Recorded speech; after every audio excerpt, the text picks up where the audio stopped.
Olá pessoal, nesta segunda unidade da disciplina nós vamos aprofundar o nosso conhecimento sobre a convecção. A convecção já foi vista na introdução da disciplina junto com radiação,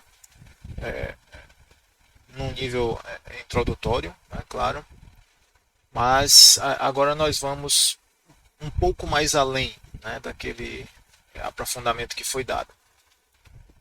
E a convecção, vocês já sabem, ela é um mecanismo de transferência de calor que a gente pode dizer que não é um mecanismo puro, vamos dizer. Né? Não é puro como a difusão térmica, a condução de calor.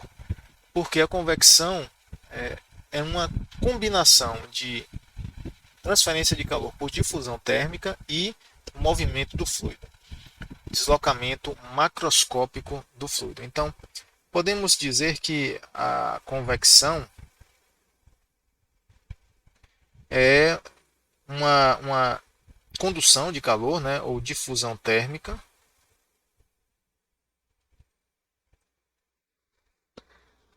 com movimento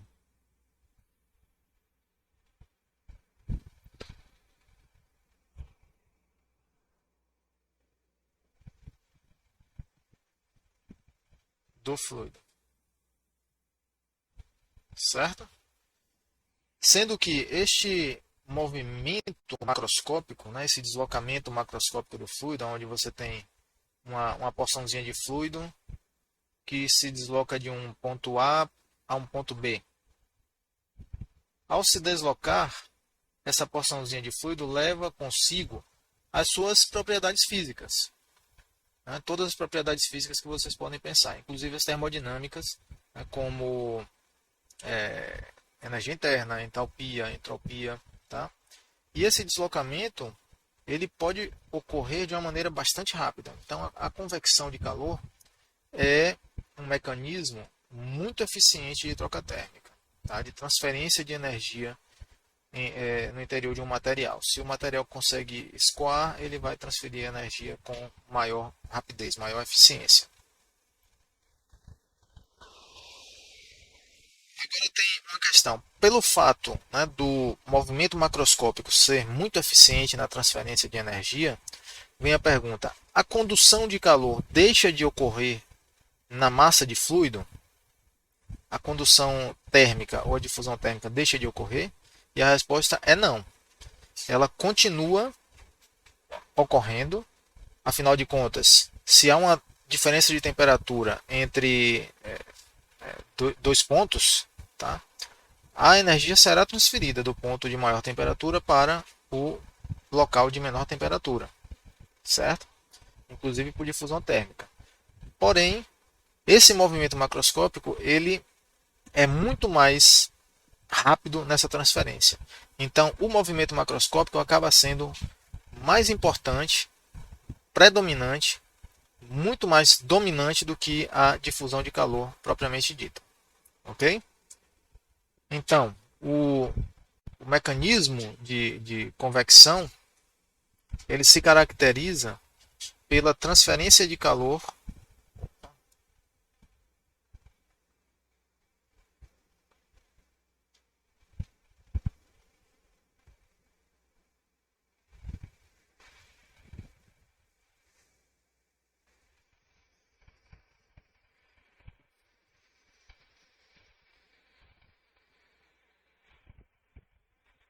entre uma superfície sólida e um fluido adjacente.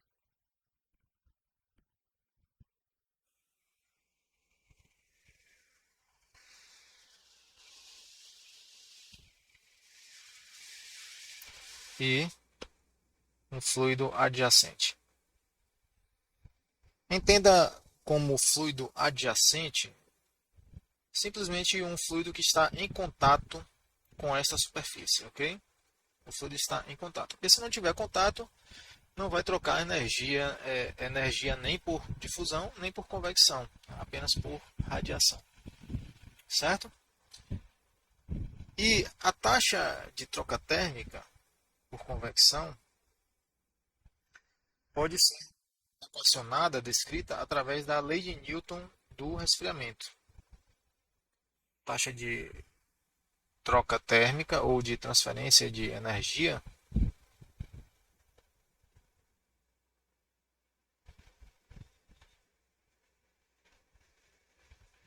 é descrita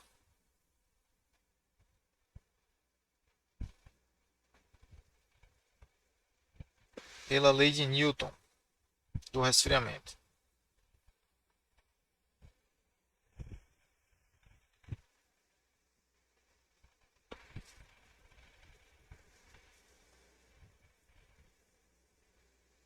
Já é conhecida nossa, a lei de Newton do resfriamento.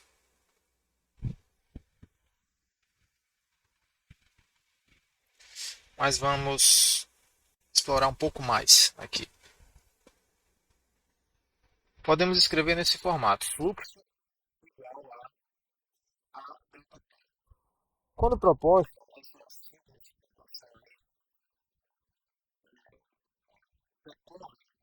decorreu da verificação de que o fluxo, dada um cenário específico, digamos, uma luz experimental, o fluxo de calor transferido será proporcional à força motriz de temperatura, ou seja, a diferença de temperatura, certo? E a constante de proporcionalidade é justamente esse H, que é o coeficiente de convecção. Então, o Q sobre A é o fluxo térmico, taxa sobre área, e o H é o coeficiente de convecção. A gente pode chamar também de coeficiente convectivo. Ok? E ΔT é a diferença de temperatura. É a força motriz.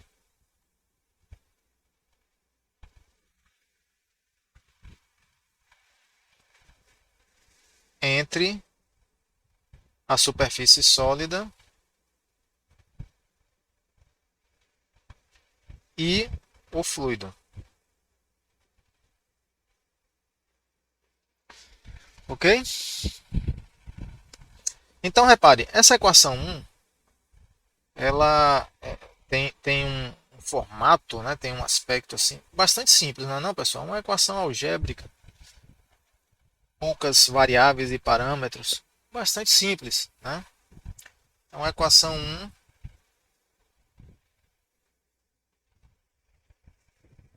tem um aspecto bastante compacta, né? Simples, mas é só aparência, tá, pessoal? A equação realmente é simples, porém a transferência de energia por convecção é um fenômeno bastante complexo. Já começa complexo quando depende do movimento do fluido. E o movimento dos fluidos é um fenômeno bastante complexo, tá? Difícil de ser descrito, tem assim, características muito diversas. Os regimes de escoamento são variados, nós temos laminar, transição, turbulento. Quando entra nessa seara da turbulência, aí fica muito mais difícil e complicado de descrever o fenômeno, né, porque existem escalas temporais, escalas espaciais, né, toda uma complexidade envolvida aí. Tá? Então, para descrever toda essa complexidade, nós já temos ferramentas matemáticas hoje em dia. Né? Nós temos as equações de Navier-Stokes, que descrevem o movimento, né, do fluido. Tá? Então, nós temos Navier-Stokes,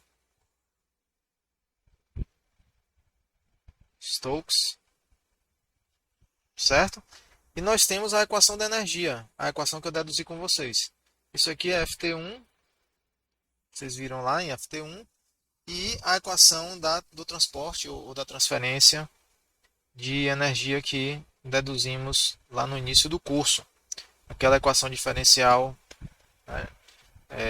bem geral que nós fomos simplificando. E combinando essas equações diferenciais, combinando aqui e resolvendo, nós conseguimos descrever a convecção, tá? É um processo que é impossível na mão, vamos dizer assim, analiticamente é impossível, mas numericamente nós fazemos hoje em dia. Industrial, vamos dizer assim, nas tarefas industriais de dimensionamento e de projeto, fazemos uso de pacotes computacionais. Existem vários, vou citar alguns aqui: CFX, Fluent, COMSOL. Esse aqui é gratuito, ó, OpenFOAM. Tem vários outros, tá? SolidWorks também faz simulação de fluidodinâmica. Enfim, o que é que todos esses pacotes fazem? Eles resolvem as equações de momentum na via Stokes e a equação da energia, tá? No entanto, pessoal, a utilização direta dessas equações resolvidas, corrigir aqui, superfície, resolvidas por métodos numéricos como elementos finitos, volumes finitos, ou até mesmo diferenças finitas, vamos dizer que embaçam um pouco a física envolvida no fenômeno, né, de convecção. E é por isso que ainda nós vemos, por finalidades pedagógicas e didáticas, métodos de tratamento e de análise da convecção que são mais fundamentais, que são mais baseados na física, numa física mais palpável, porque aí a gente precisa, né, recorrer a percepções físicas mais tangíveis, né, como camada limite, o efeito da camada limite da transferência de calor, a troca de energia entre lâminas de fluido. Quer dizer, são conceitos mais concretos do que simplesmente pegar uma equação diferencial, partir de uma equação diferencial muito complicada, como na via Stokes, e ainda juntar com a equação da energia e resolver um sistema de equações numericamente. A partir daí, fazemos a transformação dessas equações diferenciais numa forma discreta e resolvemos numericamente. A partir daí é o computador que vai fazer. Tá? Não precisamos de um entendimento físico significativo para fazer esse procedimento. O pacote faz, né? O pacote computacional, o pacote de simulação faz isso. No entanto, ele pode produzir resultados muito incorretos, tá? Que parecem corretos, gráficos bonitos, resultados assim realmente que dão a impressão de que estão corretos, porém podem ter falhas, né, inconsistências físicas que somente são detectadas por um engenheiro que tem essa intuição, que tem essa percepção física, ok? E é isso que a gente vai tentar desenvolver aqui, tá? FT2 não é um curso de método numérico, né? E o que a gente vai tentar desenvolver aqui é justamente a intuição física, a percepção, um modo de raciocínio físico que permita abordar os problemas, resolver os problemas e até mesmo entender, né, identificar o problema. Ok? Então, a lei de Newton do resfriamento, ela tem um aspecto simples, porém a convecção é bastante complicada, porque a convecção ela depende de fatores como características do escoamento. A convecção depende, vou botar assim,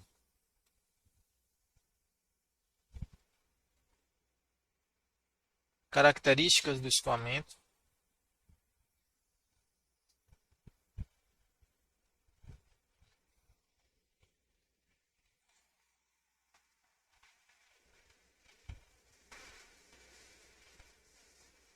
vai depender do fluido, né, da própria natureza, da consistência do fluido. Então, podemos dizer propriedades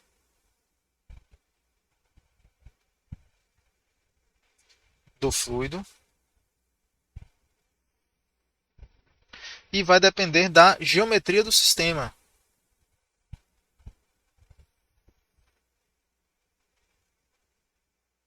do sistema em questão.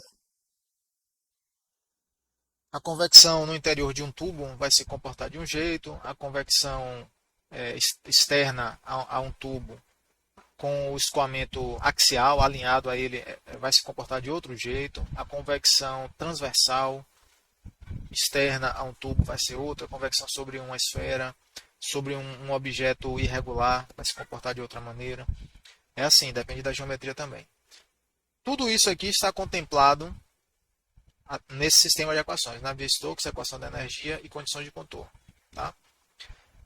A parte dessa metodologia, né, que se baseia na solução numérica dessas equações, existem outras maneiras de estudar e predizer taxas convectivas, né, que é o que foi feito por décadas ou até mais de um século, quando não existiam os computadores, né, sequer as calculadoras HP. Ok? Vamos iniciar com... Já vou começar aqui passando para vocês algumas considerações, alguns aspectos fundamentais, né, vamos dizer, considerações básicas que vamos assumir no estudo da convecção.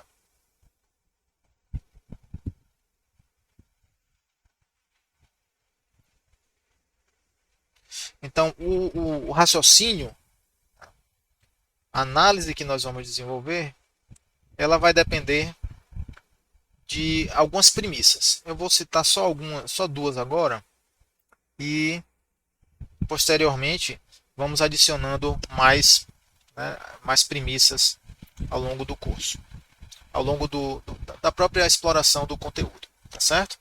Então a primeira, a gente vê logo no início, né, lá de Fenômenos 1, que se nós temos um escoamento,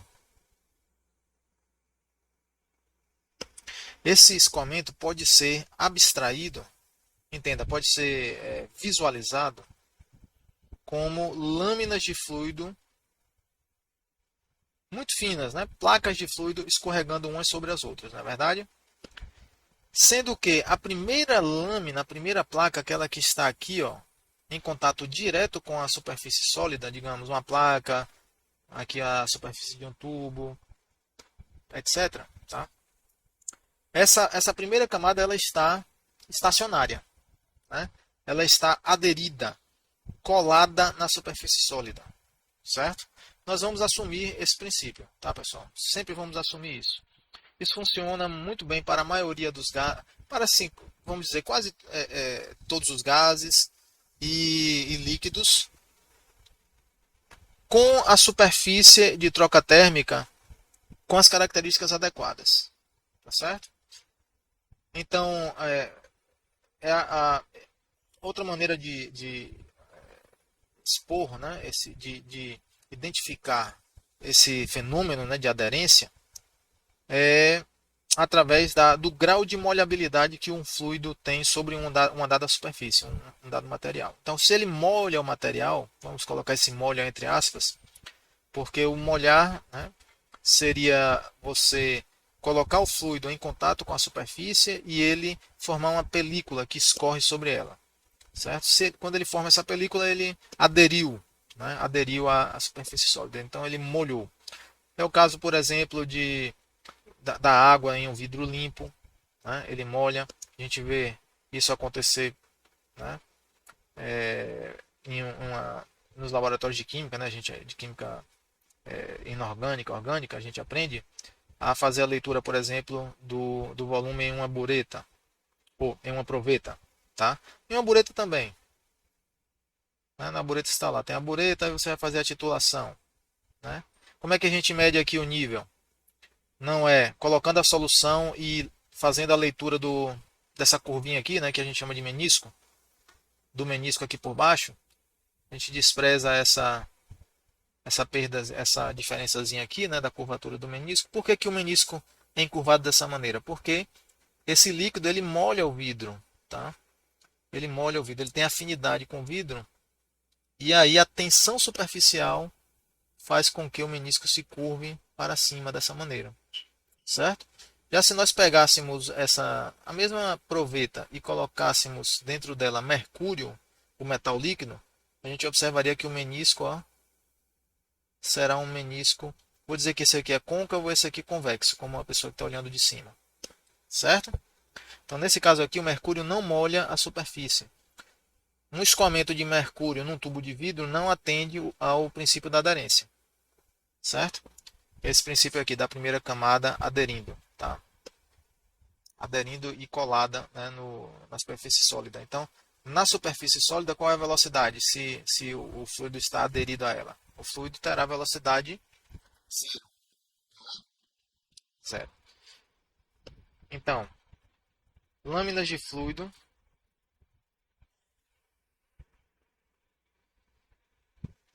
Eu vou colocar assim que fica melhor. Moléculas de fluido.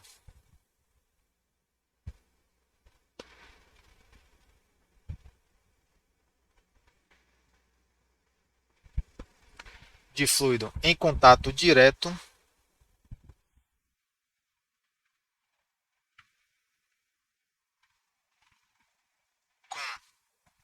à superfície sólida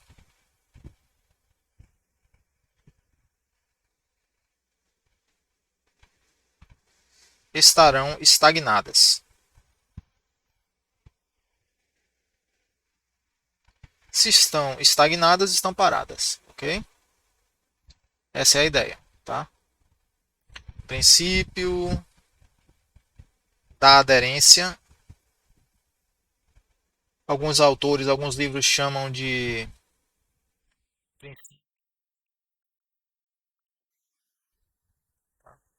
ou não deslizamento.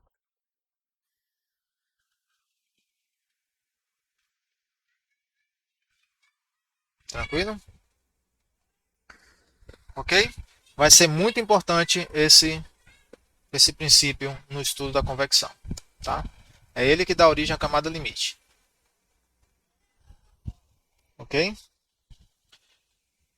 Uma outra premissa que vamos assumir é que lâminas de fluido, usando essa abstração aqui, ó, uma lâmina escoando sobre a outra, né? As lâminas de fluido ou camadas de fluido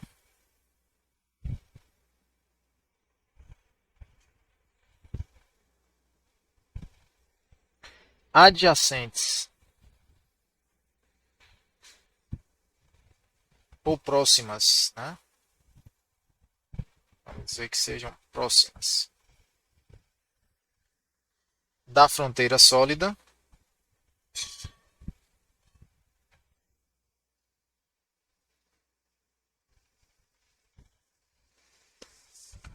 escoarão em regime laminar.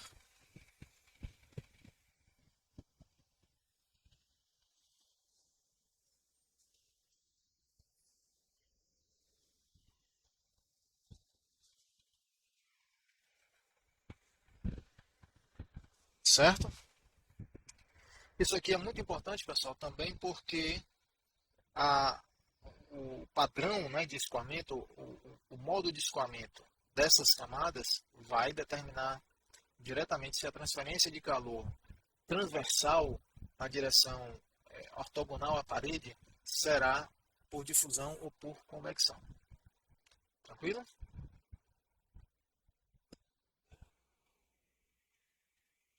Nós podemos ter o escoamento turbulento. Ok? No caso do escoamento turbulento, a energia ou o calor é transferido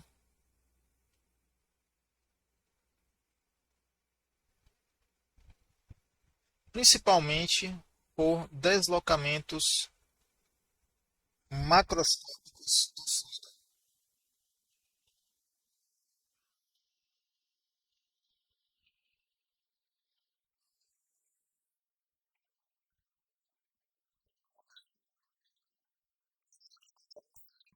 Ser um líquido ou gás. até mesmo um plasma, que é considerado um estado específico, né, da matéria. Tá? No caso aqui da corrente livre, turbulenta, uma representação mais realista seria essa aqui. Nós temos a parede, né, na temperatura TS e as linhas de corrente, ó, bagunçadas assim, ó, se misturando umas com as outras, né?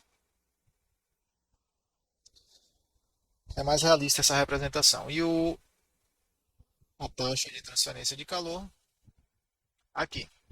E a temperatura do fluido na corrente livre tem infinito. Tranquilo?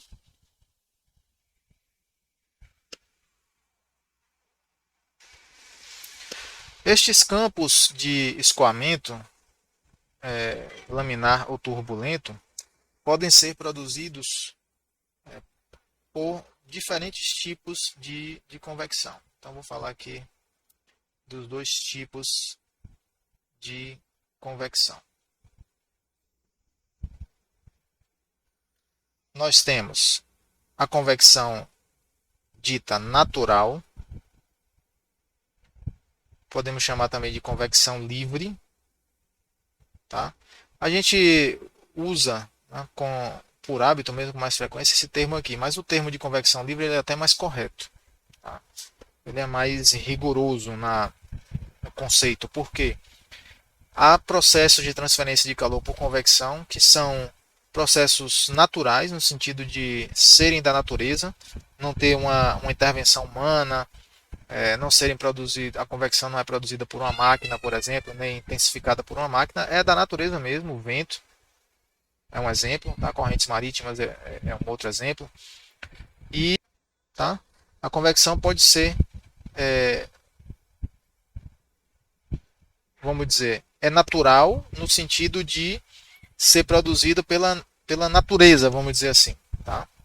É uma convecção que não é artificial, melhor dizendo, né? Não é artificial, ela não é produzida artificialmente. Então, se não é artificial, ela é natural. Porém, a convecção, ela será uma convecção forçada, embora seja provocada por um agente natural. É por isso que esse termo aqui às vezes confunde, né? Vou explicar melhor, tá? Na convecção natural, o movimento do fluido ele é provocado pelo próprio aquecimento ou resfriamento desse fluido. Quando o aquecemos ou resfriamos, ocorrem variações de densidade e as variações de densidade produzem forças locais de empuxo e essas forças causam o movimento do fluido. Então, o empuxo é o responsável pelo movimento, tá? Ocasionado pelo aquecimento ou resfriamento.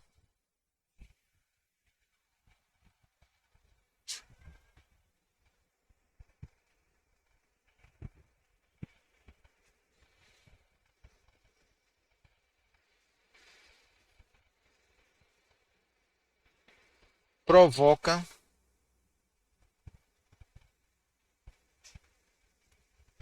o movimento. É isso.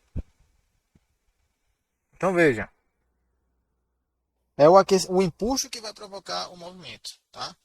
Não há um agente propulsor do movimento. Nem um escoamento por gravidade, nem uma bomba, nem um compressor, um ventilador, etc. Tá? Então, o movimento do fluido. Certo? O outro tipo de convecção é a convecção forçada. Neste caso, o movimento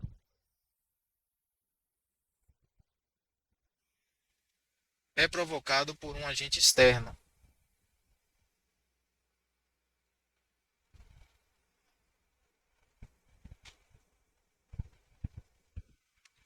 Externo.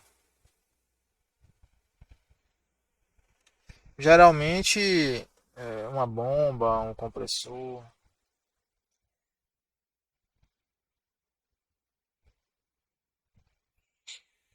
um soprador, um compressor,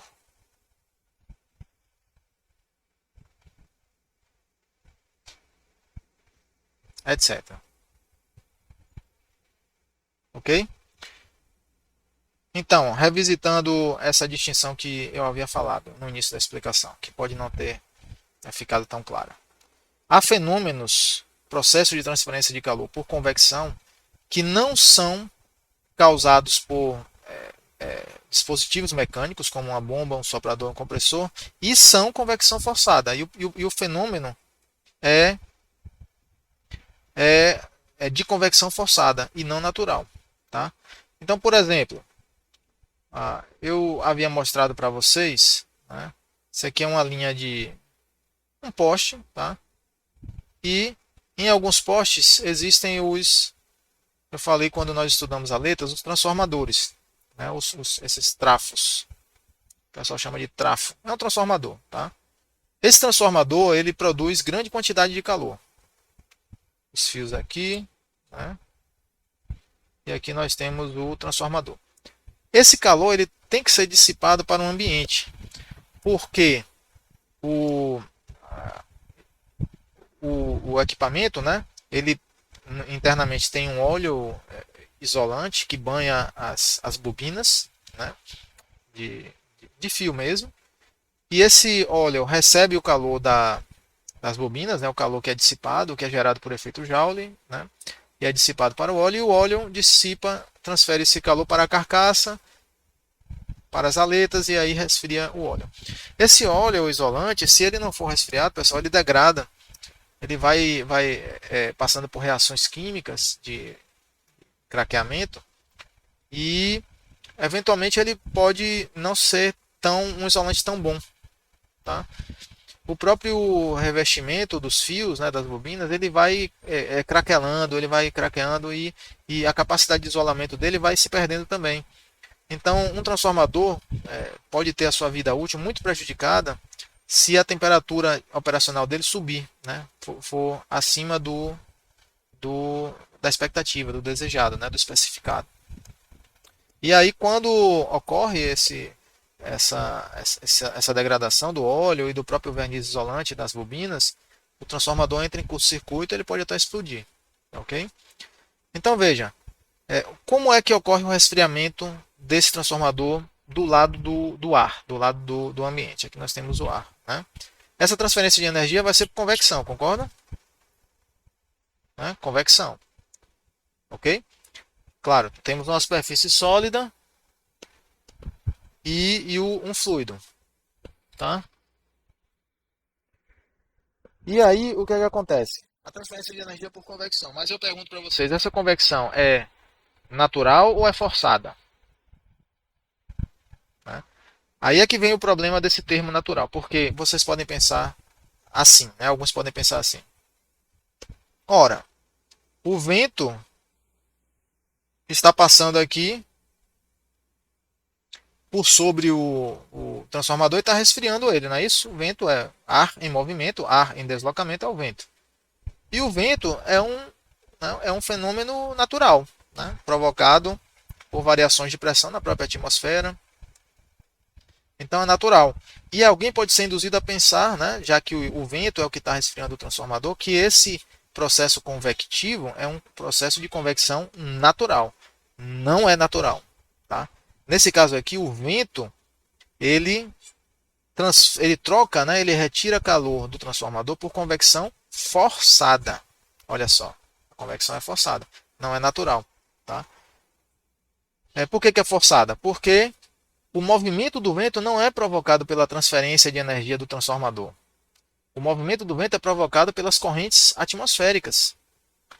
Então, quando não é a própria transferência de calor que gera o movimento do fluido, né, nós temos uma convecção forçada. Entenderam aí, pessoal, a distinção? Se a gente falasse convecção livre, essa confusão, vamos dizer assim, não seria tão propícia, né, porque a palavra natural não seria livre, não seria associado diretamente com o fenômeno natural do vento. Tranquilo? Então fiquem atentos a isso. Aqui nós temos uma convecção forçada. Tá? A convecção é forçada, não é natural ou livre. Embora o vento seja um fenômeno da natureza. Tranquilo?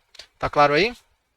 Vai ser importante essa distinção, essa identificação, porque é um critério decisivo na escolha de correlações para a predição da convecção. Ok? Até o próximo vídeo, um abraço.